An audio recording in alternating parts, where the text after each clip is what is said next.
Howdy there, everybody, all you beautiful people. My name is Gunnar Clovis. I am a game developer, and on my recent video on Rockwell County Blackout, I received a lovely comment by this fine fellow. Introduced themselves as a 16-year-old game developer, and they recently seemed to make a game or two. Yeah, I was just requesting that I play it, which is perfect. That's all I want to see. I ask in every video. Comment any games you'd like me to play. I'm very happy to play them. So that it says on YouTube they are Coconur. I have no idea what that is. I don't know what that means or what language that is. But yeah, 16-year-old developer, their first game or two. Really excited to see it. I have downloaded it, but I always just glaze my eyes over the page. I'm going into it pretty completely blind. So one by one, this is their first, made this game alone, this is my second completed game, okay. And I'm kind of proud of it. First jam. In this game you start with one action, unlock more on your way, really sweet and short adventure, I hope you like it. Awesome, so very wholesome, I appreciate that. On itch, looks like their name is LaGougouneDiabolique. It looks French to me because I'm seeing the Bolique, and that L-I-Q-E is a very French word ending to me. Was it like LaGougouneDiabolique, something like that? Yeah, I might be totally wrong. If it is French, then la means the, but la means the in a lot of languages. But Diabolique, kind of looks like Diablo, the devil. So devilish, but it could also be diabolical. I do not know what Gogouine means in the slightest, and I might be totally wrong that it isn't French, and if so, I apologize. I do always like to check out these creator pages. They have changed their background color, which is great, but more could definitely be done here. You can write a little description, and yeah, do a lot. You also have the default setting with the sidebar. I'll pop over to my page just to show you. So when you have your own niche page, you can hit edit theme, and then you can set the colors and the font, and you can change the My Projects layout from sidebar, which is what this person has, to grid, which I think is far, far superior. It depends, you might have different design sensibilities, but especially when you don't have... Honestly, I don't know when you'd want sidebar. I'd really recommend changing this layout from sidebar to grid. And then you can set collections, do a lot of good stuff to customize your page. But it's only your first two games. That's awesome. Yeah, looking forward to it. So one by one. This is also made for the weekly game jam, which is awesome. I love the weekly game jam. Those are great folks that run it. Really wonderful server. So this is week 122. Okay, and the theme was one action. So when you do a game jam game, basically no matter what the jam is, always write the theme in the description. Just write like theme : the theme, because that can really help. Yeah, especially when people are like rating your game during the post jam rating section. But really cool, and we have a comment here, super adorable, really awesome. All right, looking forward to it. So I really don't know what this game is, but it's a Godot game, so that's pretty cool. Oh, I feel so bad if that's not French. I'm bad. All the languages sound the same to me. I'm sorry. I know a little bit of a bunch of different languages, and so they all blend together. But I don't know enough to be smart at anything. I'm a very stupid person, if you've not figured that out. All right. I don't know, but that I-E-U-X, that looks like a very French word. Tismio de Tibania, I don't know, I'm bullshitting, I'm sorry. All right, so we can maximize this, and there's a nice start page, which is always good. Oh, jeez. All right, so that started right up. Okay, I'm pressing WASD, that's not seeming to do anything. Okay, arrow keys worked.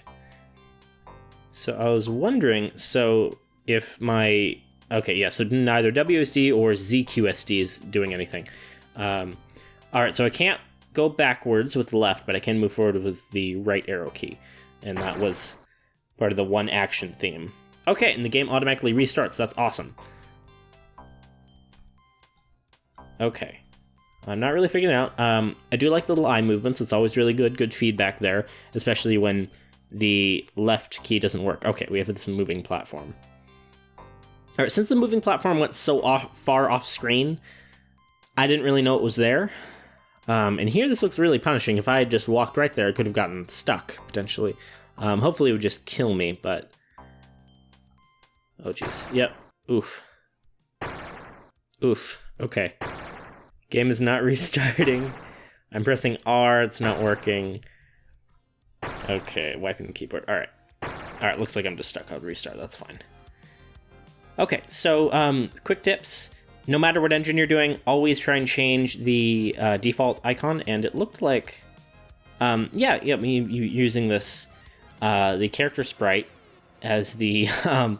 as the itch cover page. So just use that, convert that into an icon file. If you just search for free ICO converter online, there is an infinite amount of sites that can just turn a PNG or whatever file you want into an ICO file. And actually, I don't know, Godot might not even use ICO files. Most engines use ICO files. And you can do that on your own machine with something like Paint.net or Photoshop or whatever you want. But yeah, set a custom icon. You didn't name the EXE, which is good.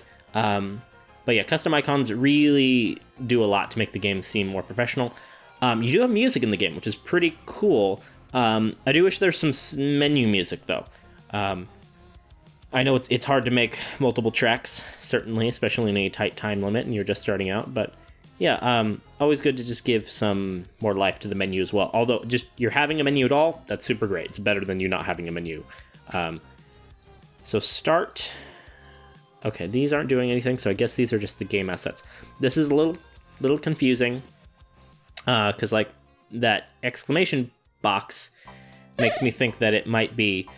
Oh, okay, huh. All right. Well, I was gonna say the exclamation box made me think like it was a info thing, so I could maybe learn more about the game and the controls. All right, but what just happened? It's very quick. I drop there and I fall on a box that give the right arrow. So that's giving me the ability to move right. That's actually super cool. I love stuff like that. Yeah, so here, the moving platform goes so far off screen, I don't know it's there. If I could see that a little bit more, that would be really ideal. And yeah, actually, no, having the mechanic of you picking up different controls throughout the adventure, that's super awesome. I really, really like that. It's always really cool to see. Oof, okay. All right, how's this gonna work? All right, so I can't... Okay, I just have to go now. All right. Cool. But yeah, for that first right arrow key, obviously I need to get that right away or else I can't move. But maybe you could, because you have these great moving platforms that are really not buggy, they're working perfectly. You could have moving platforms at the beginning of the game that I land on and I can't move yet, right? And then they kind of open apart so that I fall down and then pick up the thing. Just giving a bit more delay so I recognize what's happening as a player. Because this is a really cool mechanic, and you have these particle effects, really awesome. And so you want the players to really understand and appreciate this hard work you've done. So now I can jump, which is sick. All right, yeah, so the camera is really constrained. I can't really see what I'm doing. By the level design, I knew I could just jump there. I mean, I hoped. But I don't really see what I'm doing before I jump for the most part. That's right.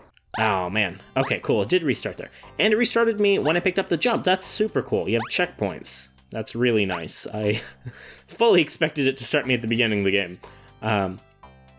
Yeah, so this is when I'd kind of prep for my jump, especially because I can't walk backwards and kind of get a running start. So I can't see what I'm jumping on. I trust that there's a platform there, but that isn't the best. If you could kind of zoom the camera out a little bit more, that'd be really ideal. All right, so the exclamation box. So I assume that's just another checkpoint, functionally. Yeah, the camera could use some work, because then I don't see the platforms below me when I jump this high. It's just a little awkward. But of course, remember, this is only their second game. All right, now I can walk backwards. Cool. All right. So yeah, this is a really, really, really solid design, frankly. Especially for a second game as a teenage game developer, you're already doing way more than I was at that age.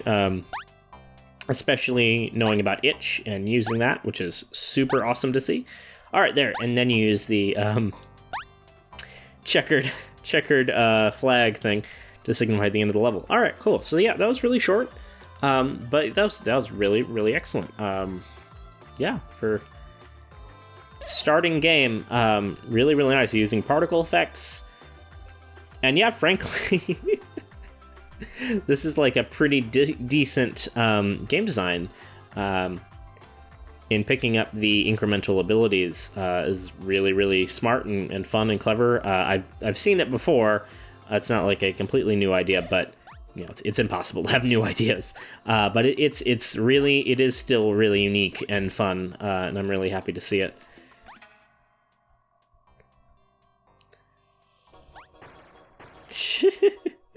So it's interesting there. Yeah, you could see that my body was still there and active. That's not necessarily a real problem. I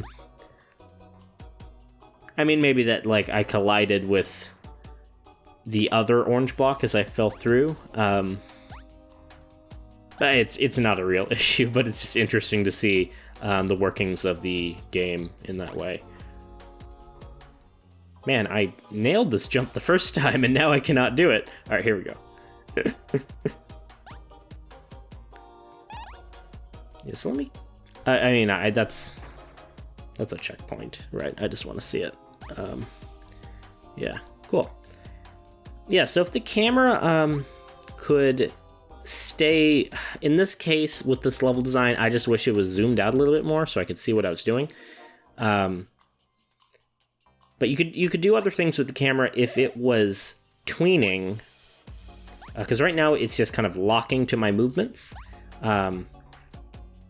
So you can add a lot of polish and juice and game feel to your games and make them feel a lot more professional.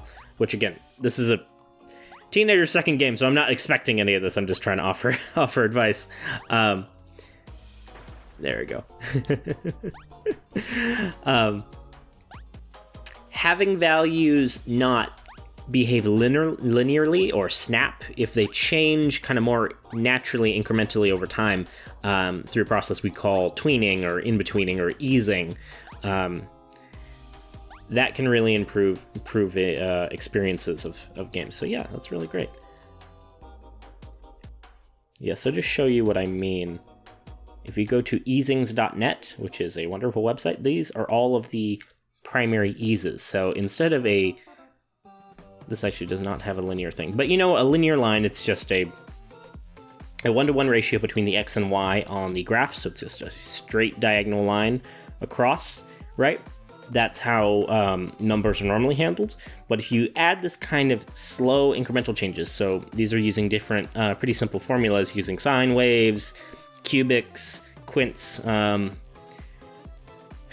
The best ones are elastic and bounce, generally, but I tend to just use ease in and out quad for everything.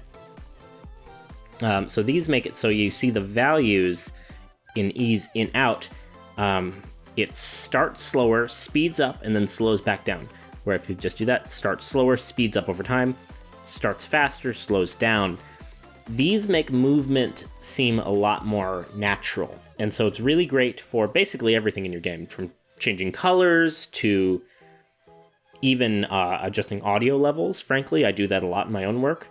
But especially movement on screen, physicality, and cameras are the perfect place to use easing. So if you have a point that the camera is moving towards, that it's its end point, and it doesn't just snap there, but it kind of moves there slowly or quickly based on the distance, that can really add a lot.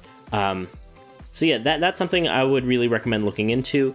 And I wish I knew about that when I was 16. That would have made my games a lot better. So if you look into easings and tweens. There are a lot of tools, a lot of game engines kind of do them inherently. There might be something called an action system in any particular engine. I primarily use GameMaker Studio 2 now, and I use a free plugin called Tween Pro, I want to say. So there's probably something equivalent to that in Godot, and that can just add so much to your game so instantly, really. So yeah, look into that. Overall, this is really great. I'm really happy to see it. If you have any more games you'd like me to play, please drop the link in the comments. I'd really appreciate it. Remember, la vie est belle, life is beautiful. Merci. I could be going way off on this, and LaGougouneDiabolique is not French, and I could just be making a complete fool of myself, which is fine. I am a fool. That is all right. But thank you for watching. I really appreciate it. Remember, helping one person might not change the world, but it could change the world for one person. So be happy, be helpful, be thankful, respect each other, and goodbye.